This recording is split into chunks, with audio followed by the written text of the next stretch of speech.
What's going on, everybody? The RedSon lives once again. And for today's topic, I got a hat, fluffy hat, and represent Vaultec, the shittiest company that you have to deal with every single Fallout game, like every goddamn one of them, every one of them. Now that's probably the best segue I've got so far. So the first topic I got set up Fallout as a whole.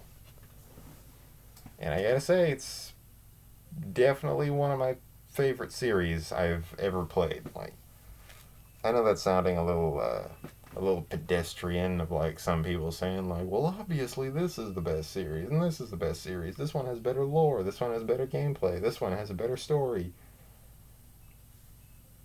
But I like Fallout. Fallout. Now, I'm not saying that as like I definitively think that Fallout is the best game series of all time. Personally, it's my favorite, and there are certain games that do certain things better, but this hits a consistent score across a lot of different things. And it just has it has humor that I enjoy. It has gameplay that I enjoy.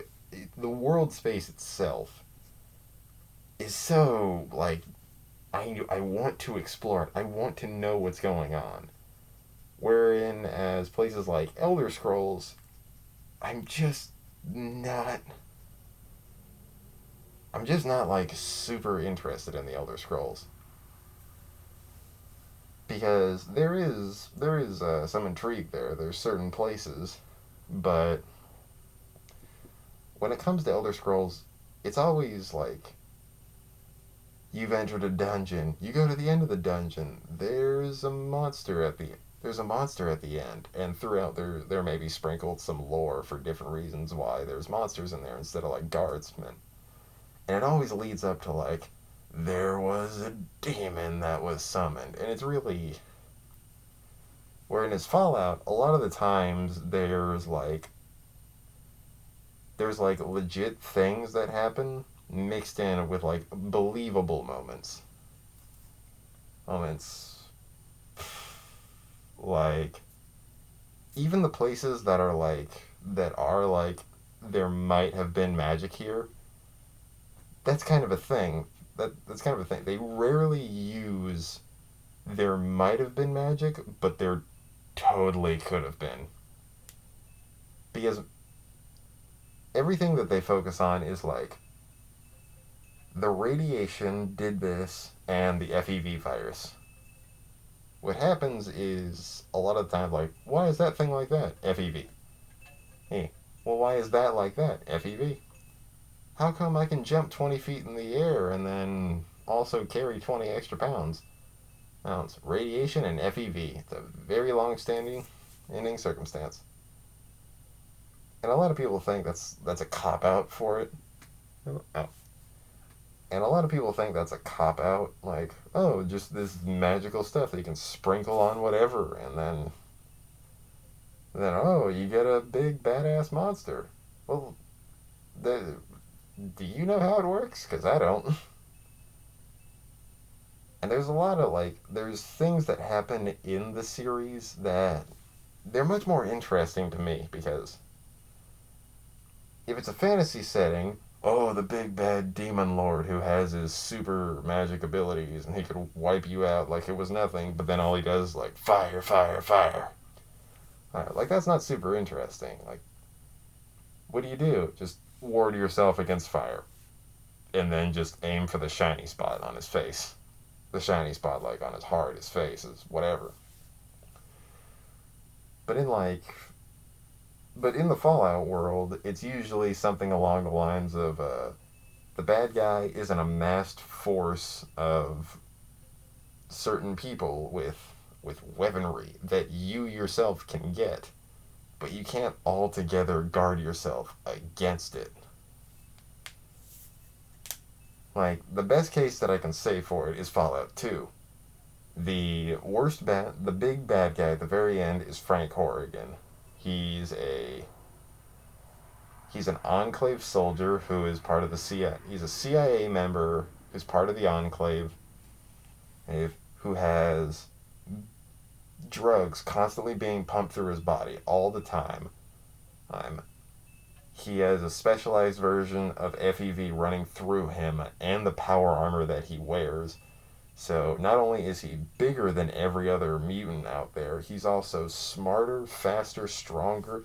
He has a giant plasma knife that just comes. It's the size of a person's body. And on the other arm, he just has a fucking Gatling gun. Or a minigun, or whatever. Ever. And like, how do you survive all this? Well, there's a few ways you can go about it. You can, because he summons more than one person to fight you. Not you, while you're going through it. So what you can do is you can convince other people to help fight you, to help fight him. You can turn on the turret control system that he has. And if you don't turn on that turret control system towards your side, then the entire fight you have to go up against the turrets and more people and Frank Horrigan. And it's such like an intimidating thing because like, oh, not only do I have to fight the scariest person in the game, you also have backup from some of the strongest people in the game. Not only that, are you surrounded by a shit ton of turrets that all just mow you down. And even if you get every possible factor on your side, you still have to fight the biggest guy in the game. And he has 10 out of 10 in every single stat. And he's much stronger than you. Like, he will fuck you up. And I don't know, there just seems to be more variety. I like the setting of a nuclear apocalypse. Well, people are saying like, if you like nuclear apocalypse so much, then why not go to something like Metro? Because the setting of how the apocalypse is done. Metro and all the games that are set in it is just like, what happened? Russia. But what about that? Nuclear Russia. With a few mutated characters and a few bad guys set up like that, like, alright, that's pretty cool. I'll give you that. But the reason I like Fallout is because the aesthetic of it is if what the 50s people thought the future was going to look like became reality, and then that got nuked to oblivion, that's the coolest. That's just a really cool concept to me. Like, oh, you're out there shooting people with your M9 with like an AR-15 and an AK-47. Well, yeah, this guy is using a laser rifle that looks like Will Robinson has it. Like, pew, pew, pew, pew. They make Star Wars noises. They have like there's ones that look like phasers that just pew, pew, pew. There's aliens in some places that have like the stereotypical take us to your elite. It has like the weird bulbous shape that leads down into like the weird notches at the end that shoots out like plasma beams. And they all like, it just, the look of it is just like, it fits in such a strange way that it all works together. And the absurdity of some of the things is like, oh, what are you fighting in this fantasy-based game? Trolls, goblins, elves, sometimes dragons, skeletons, and all these different things. But in this one, there's such a variety of like different things. Ghouls, well, those are just zombies. Well, these ones, they heal from radiation, so you shouldn't fight them in a radiation-based zone. And they can survive if their arms get blown off. Not to mention, you don't have to shoot them in the head. And they give off radiation once they attack you, so that's a big thing. Hey, well... And then you have to fight things like super mutants and super mutant behemoths. Well, like, oh, those are just like orcs and giants. Yeah, but these guys, there's the lore of it is much cooler than them because like giants and orcs are like their own species in certain games. But super mutants and super mutant behemoths, they're like people who were affected by the FEV virus who then turned out either insanely good if they didn't have a radiation bonus to them, who turned out really well if they didn't have radiation accumulated in them, or they turned out really stupid. Either way, they're completely sterile. But due to the fact that their body regenerates at such an immense amount, and the size of them, and how strong they are, how smart they've become, how tough regeneration, they don't die unless they're killed. And some of them, throughout the period of time that they're alive, the longer they're alive, the more they regenerate and the bigger they grow, eventually turning in to behemoths, who are 10 times the size of a normal super mutant. And they use torn up piping and a fire hydrant as as a baseball bat. Like, that's pretty scary. Not to mention, well, raiders are a dime a dozen everywhere. That's probably the part that I could care less about. And it's so much into the future that some of it could be, like, a little bit of it could be considered, like, almost magical. But then again, you don't need to see it as that. Like, synths in Fallout 4. Like, oh, they're like robots. But some of them are also almost 100% human, except for a small notch in their brain that's synthetic. But they couldn't know unless they find it, because the only way to get to it is a lethal procedure. And like that brings up a whole bunch of different things for it. Right, and the mannerisms of a lot of people, they can still echo certain things that have happened in common society, and certain things can be complete opposites. Like, oh, what do you guys do? Oh, we're just scavengers. We pick up from the wreckage of everything that's around us. Like, nobody scavenges a lot in today's society, unless you're like a homeless guy and you need to like pick up some cans around there. But it's not like you're gonna, oh, I'm gonna dig through this dumpster. Oh, look, 1545 rounds. I'll put that with this trashed up oh, look, 45 rounds. I'll just pick that with this Glock 19 that I picked up. I don't. Maybe that's how it worked. Fuck it. M1911. That's what I'm going with. I found one of these in the trash can. I'll put that in there. Yeah, that's my survival gear for the next few days. Like, that didn't happen all that much. I'd hope. If you found a gun in the trash can, I feel like somebody put that gun there and you should probably take a few steps back. And plus, like, I don't know why, but it's what do you think? What's the scariest thing in some games? Well, dragons, because they can fucking breathe fire, fly, they're super fast, and they're tough, and they have a ton of health. But then there's death claws in Fallout 3 and Fallout New Vegas. New Vegas, I think they're the scariest because they're very fast, they're very tough, and no matter what armor you're wearing, they can punch through it. They're just, they're like the one thing I would never want to deal with. Plus, they're insane, they're smart, and they have so much going for them. Like, I don't know why. That is scarier to me than fighting a dragon. Because if you kill a dragon, you're like, oh my god, I'm legendary. I killed a dragon. But if you kill a Deathclaw, that means you have to deal with, like, the three others that may be behind it. And, like, everybody in the Wasteland has killed a Deathclaw at least once. Plus, like, the weapons can be goofier or cooler or stranger. Or, like, in fantasy games, you get like, oh, here's a staff that can shoot lightning bolts. Oh, here's a sword that can look different on certain things. It can do a certain amount of damage. You can just slash, slash, slash. But guns in certain games, the reason I love Borderlands is because the way their guns work is that it's so bullshit and weird, and some of them do things that they shouldn't do. But when you sprinkle a little bit of that into a more serious game, the weapons get a lot more. They get a lot more fun because, well, guess what? Now you have that, like the rocket launcher, or the jump jet from Fallout 3 and Fallout 2, or Fallout 4, Fallout 3 and Fallout 4. What does it do? It just launches trash at really high speeds. Well, what about like well, I have a sword in this game. Well, fuck it, I have a chainsaw in this game. Fuck you. I have a baseball bat that's wrapped in heated coils, has railway spikes attached to it, and a booster jet at the very end of it, and the baseball bat is made of aluminum, so just bam, dead. And then like Adam's Judgment from Fallout 4.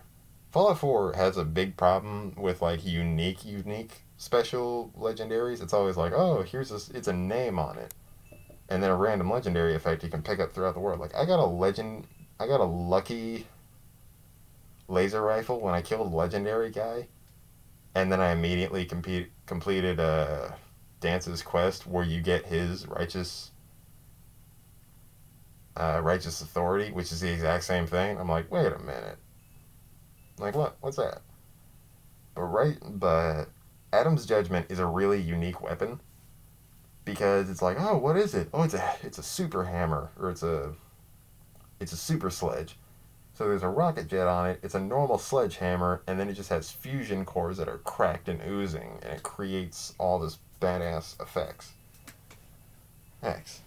Like, you couldn't find that in, like, a normal game. You couldn't find that in, like, the Elder Scrolls or something like that.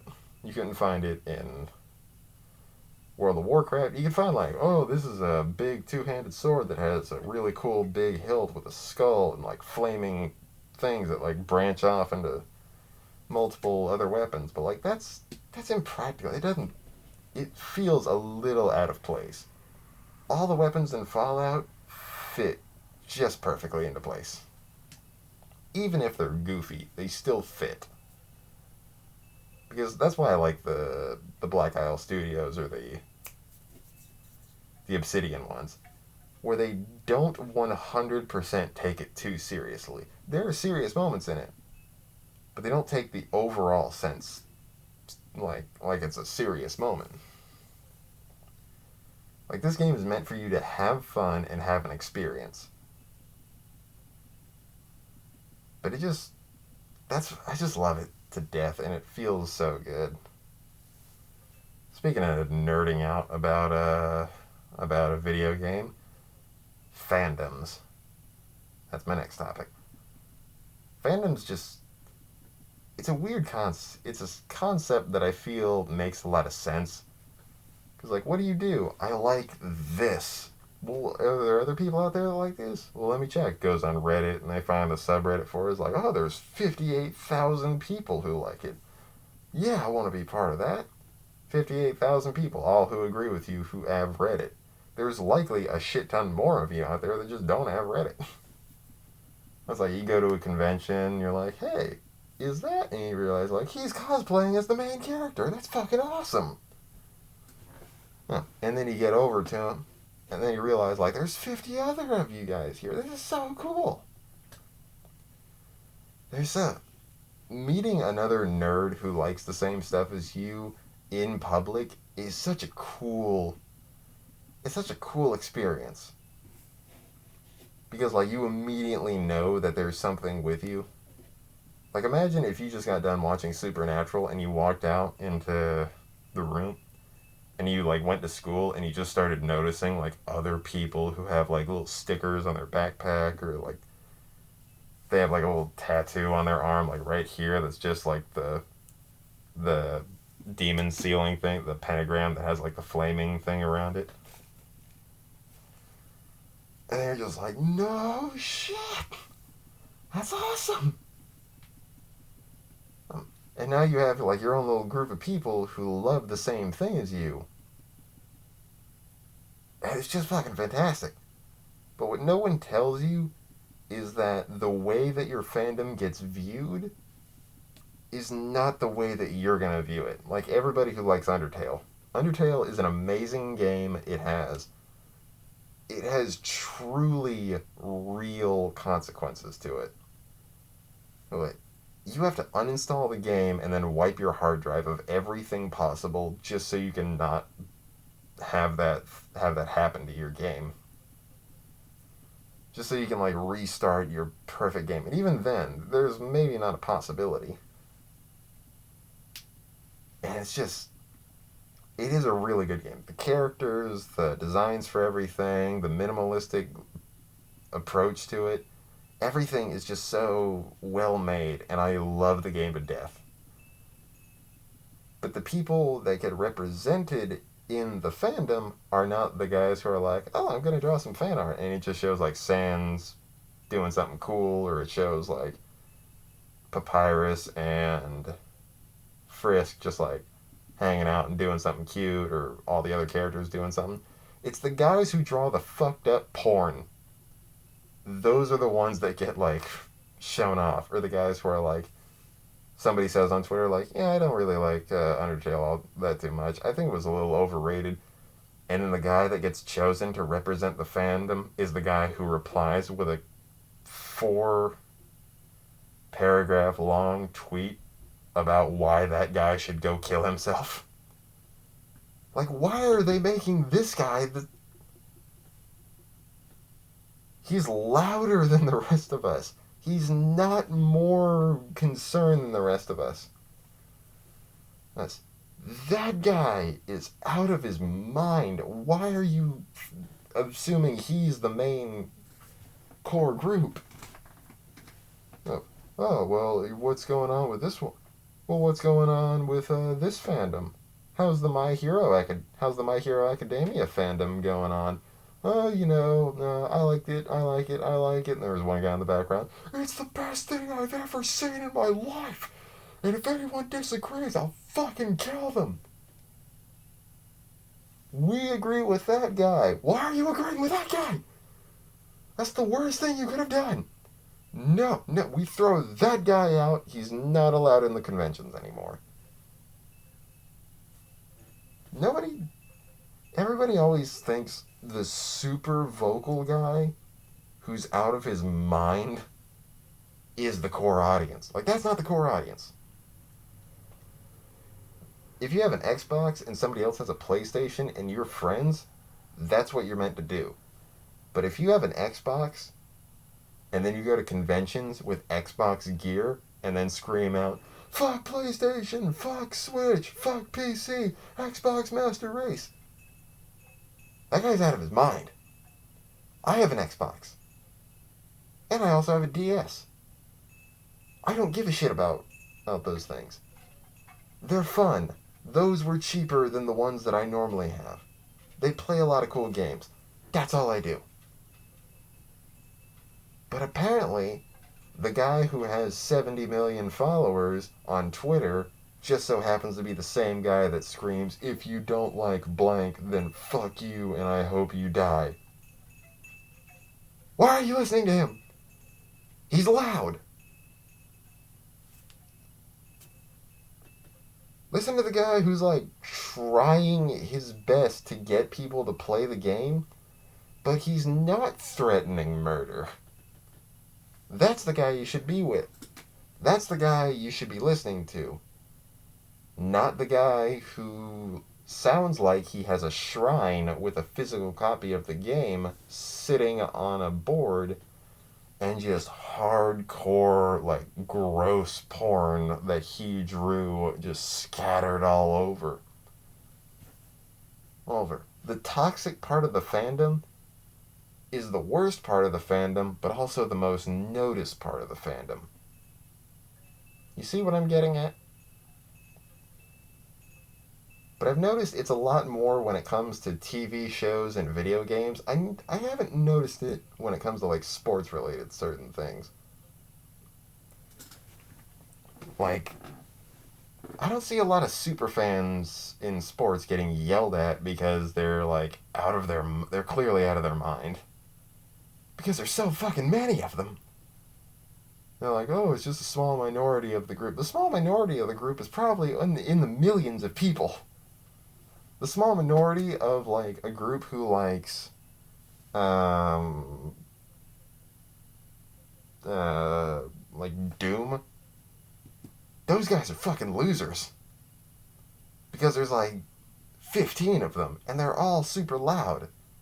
The small minority of people who like sports, they could likely make their own country if they feel like it. Like, that's fucked up. That is fucked right up. So they just normalize the toxic fandom in sports because there's so many of them, but they never normalized in other places like Supernatural, Doctor Who, Marvel, DC, all these different places. Those people who complain about this character should be gay even though they're canonically straight and they have a girlfriend, or this character should not be gay and fuck you, I hope you die, you fucking loser. Those two people are opposing sides of the same group that are both out of their mind.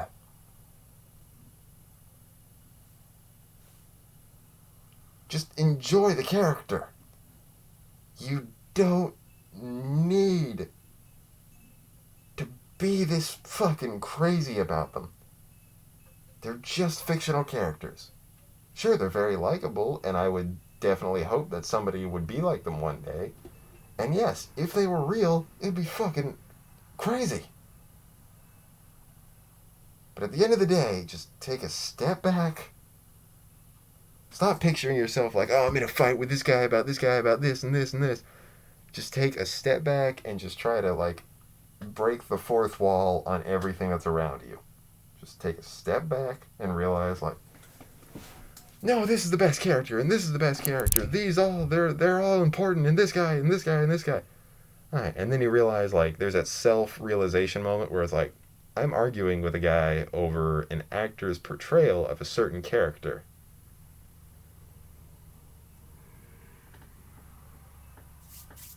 Just take a step back and realize, like, what am I doing? I'm defending a fictional character. I have a few good points. He has a few good points. But I should take a step back and just... what am I doing? Is it worth it? Is it going to affect my life in any way? Is it going to be beneficial to my life overall? What's at stake? This guy opposes my view. He's just one guy. He's just one guy. We'll leave it alone. Then you just turn off whatever comment section you're going after because you don't like it. Like, exit out of that tab and just go get something to eat. Go get something to eat. If you're doing something that you might think is going to hurt you later in the future, go get something to eat.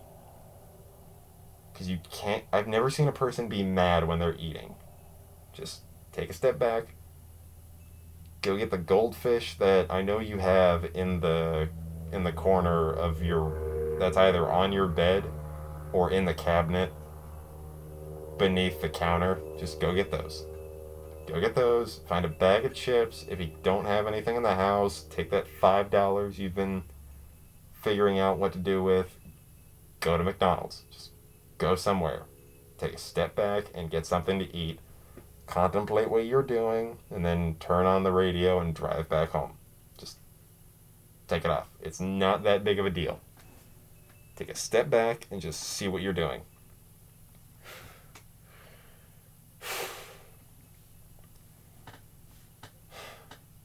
And I said Doom a little bit ago, so let's go ahead and like push back onto that.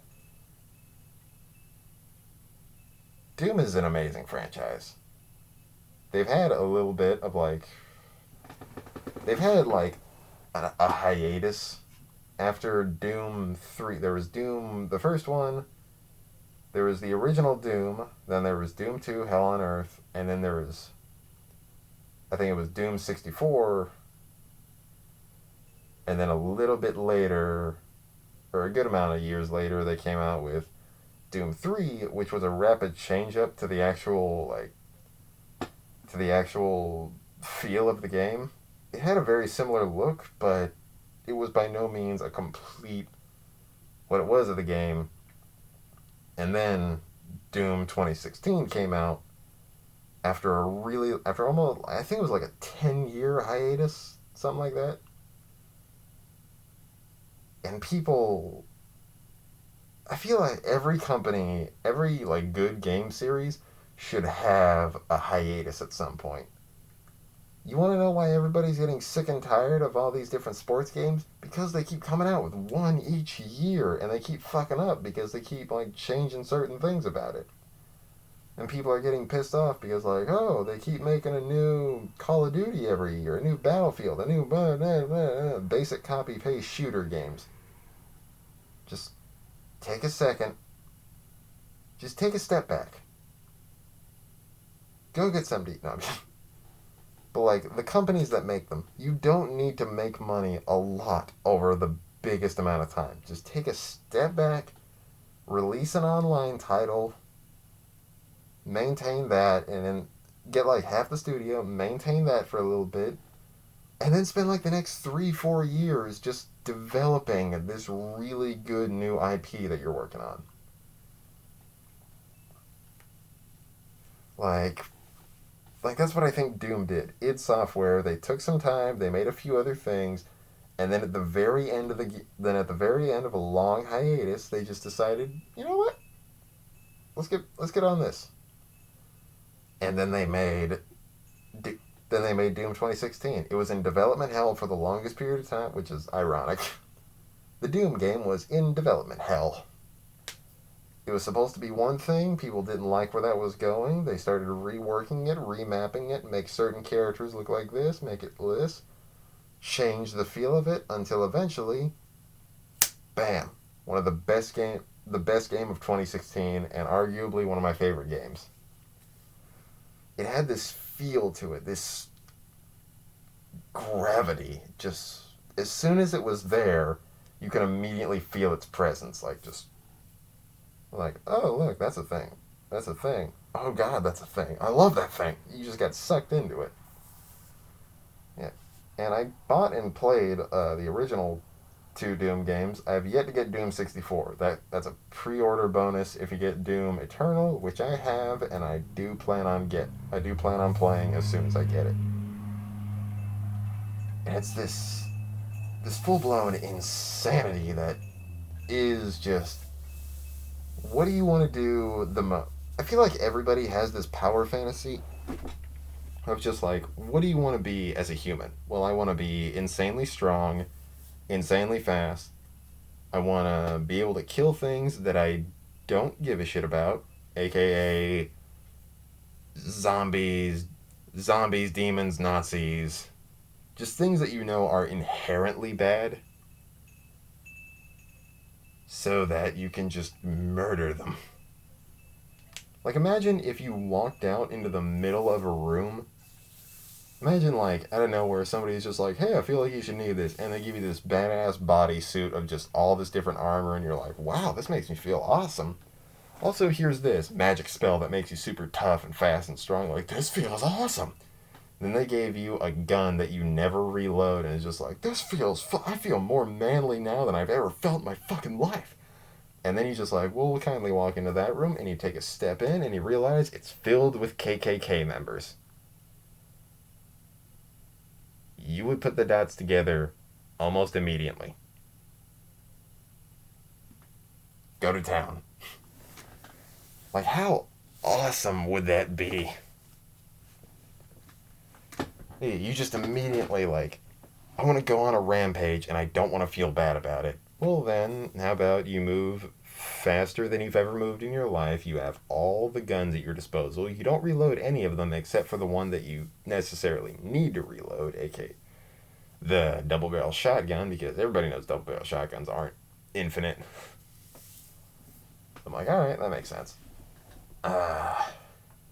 We'll make it to where you're super strong, super powerful, you get to fuck up every single demon in a different way. We'll make them demons, so you won't feel bad about hurting any of them, because, like, what's worse than a demon? Seriously. Every bad person and thing on Earth, when it dies, if it's bad enough, it turns into a demon. Like, there's nothing worse than a demon. But then you just, like, go ham on killing all of them. It feels so good. The dopamine is just, like, the tunnel vision starts to happen, and you're just, like, focusing it. Like, everything you look at, just dead. D-E-D. Dead. Not even D-E-A-D. Just dead. Dead. Dead. Stop. Dead. Well, I guess I'm gonna dead. That's all that matters. And they give lore to it that makes it cooler, but it leaves it ambiguous enough to where, like, there is a story here, and I really want to know what the story is. These are really cool things. I want to expand on them. I want, like, more. More. It's like, what does a character look like? Well, all they know for certain is that it's a he. That's it. If Bethesda or id Software ever watches this video, which the unlikely, like, there's a guy who's dedicated to specifically doing Doom content. His name is Midnight, and he's fucking cool. I love the dude. Dude. Every time he only got noticed by id Software and Bethesda and Doom just a little bit ago, and he's almost at 80. I think he's at 80,000 subscribers right now, and he is dedicated like most. He used to be like, I'm Halo and God of War, Warhammer 40k, and Dead Space and all this different thing. Doom 2016 came out, changed his tone. Ever since Doom 2016, he's mostly been a Doom channel, and it's a really cool. And it took him until, like, I think 6 months ago to actually get noticed by id Software, and it's so fucking stellar and, like, out of their mind. Like, if any of you are watching this, make a female Doomslayer skin. I mean, you already got, like, a zombie, a Yurdak version, a demonic version, a UAC version. You have the Imperial version, the classic OG Doomsky. Just make a female one. It's not gonna do anything. It's not gonna change the gameplay. It's just like, I mean, you grunt a little bit in the game. That's it. You already have different sound packs. Make a slightly higher feminine voice. You don't even have to change the character model all that much. Just, like, expand the chest out a little bit. Like, not even a lot. Just, like, instead of being, like, pumped out, flat chest muscles, just make it, like, pumped out, little bit of a curve, go back in. Nothing else is different.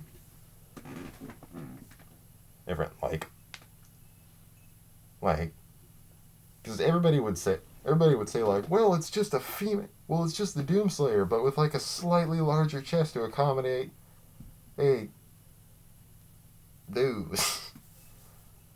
That's not even a female character skin. Well, like, if you're killing demons and murdering stuff and exploding and constantly being the badass that you are, beating the shit out of everything with your bare hands and destroying stuff, you'd need to be jacked, right?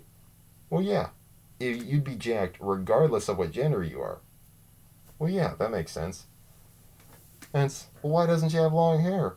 You're being chased by demons and running at 60 miles an hour. I feel like wind fucking up your hair would be a big deal. Well, yeah, that makes sense. There it is. Congratulations. You have a female Doomslayer skin. That's it.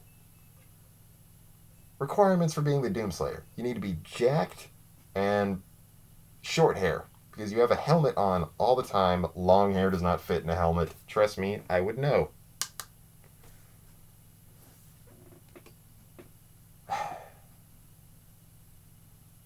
Or at least give it, like, a little top knot right back there. Like a little bun. Just singular thing. If you take enough damage, the bun, like, gets cut off. But trust me. That would be awesome.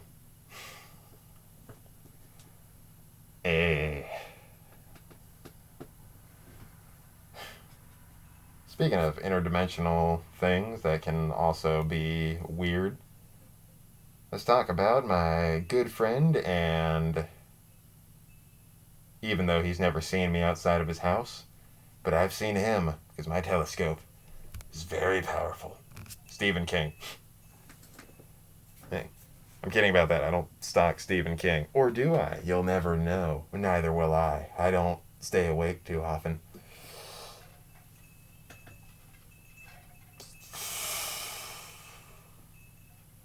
I'm really happy that the It movie's got a sequel. I'm really happy that there's a little bit of a Stephen King renaissance going on right now. Like, just a little bit. Just a tiny amount. because when the first It movie came out, it's super well performed. It was a great movie. I loved it. It's not my favorite horror movie of all time, but it is a really good one, and I do love it. And then the second It movie came out, I was like, oh, it's a little bit different, it's a little bit funnier, but that makes sense because, like, Stephen King may be a horror writer, but he has some goofy stuff in his series that's, like, not directly goofy, but it isn't meant to be taken seriously. Because before you start the movie, what was it? It was the one where the trucks would be the bad guy. I keep Maximum Overdrive. Maximum Overdrive. That was it. During Maximum Overdrive, there's a beginning part of it where he says, "This is a movie made by Stephen King, meant to be what Stephen King made, and that is exactly what this is. This is Stephen King at his finest." You're like, okay. And in the movie, like, altogether, there were certain goofy parts to it, there were certain, like, over-explained parts of it, there were certain things in it that were legitimately scary, but they were still, like, rattled down by certain things. And it's such a weird... And it all mixes together, and you're like, well, maybe he's just a shitty director. No, he did what he wanted to do. It's not about being super scary or threatening or dark. It's about providing a really strange thing with horror intent, but also the realization that it's a little over the top. Like, if you think about it, okay, yeah, there's a killer clown that's an evil entity that can't be killed by conventional means, and it's hunting down these kids because it wants to eat their flesh and their fear. So it goes around creating fear. Makes sense, right? It makes a lot of sense. It's a great horror premise because everybody's afraid of clowns, at least do a little bit. Clowns got ruined. At a certain part, clowns got ruined, and I blame Stephen King for that. Well, I blame John Wayne Gacy for it a little bit more. just a little bit.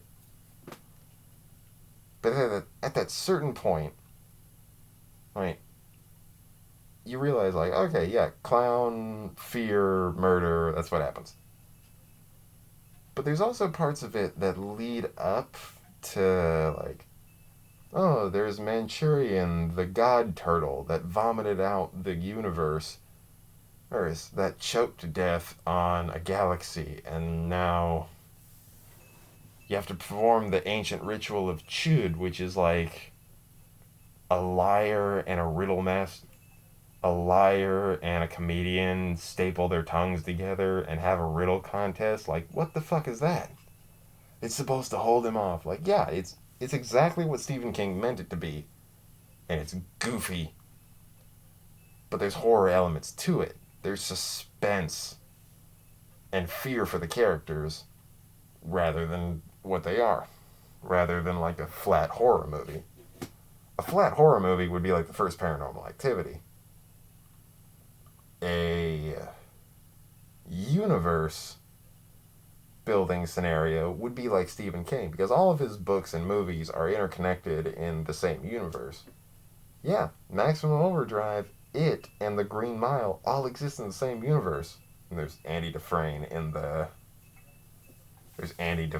in Shawshank Redemption being like, I'm finally out. A clown comes by in that little ravine like, what the fuck? And then there was the little Stephen King renaissance that went by. I think it was really nice, because there was the first It movie, there was The Dark Tower, which I feel like I should have seen because it has a cool concept, but I can't read the books because there's so fucking many of them.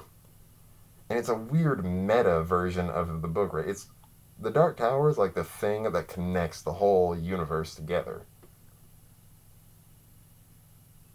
And then they made It 2, and then they made Dr. Sleep. And then I think he has like a show that's come out that's supposed to be based on his work. But he had 3 out of 4 hits. 3 out of 4. 3 out of 4 really good movies. And I do salute you for that. That is a really good record. Not everybody can say that. But he's not one of my favorite writers out there. There are a few ones that I think are better than him, but not nearly made as much stuff as him.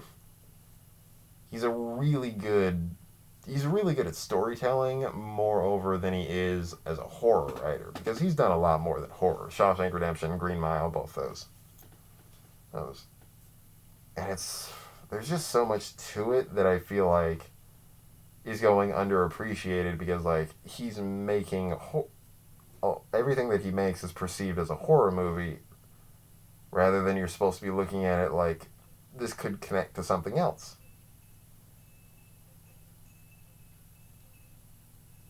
Look deeper into certain things. Look a little bit deeper, and then you realize, like, just a little bit further. Just a little bit further into it, and you might actually get it.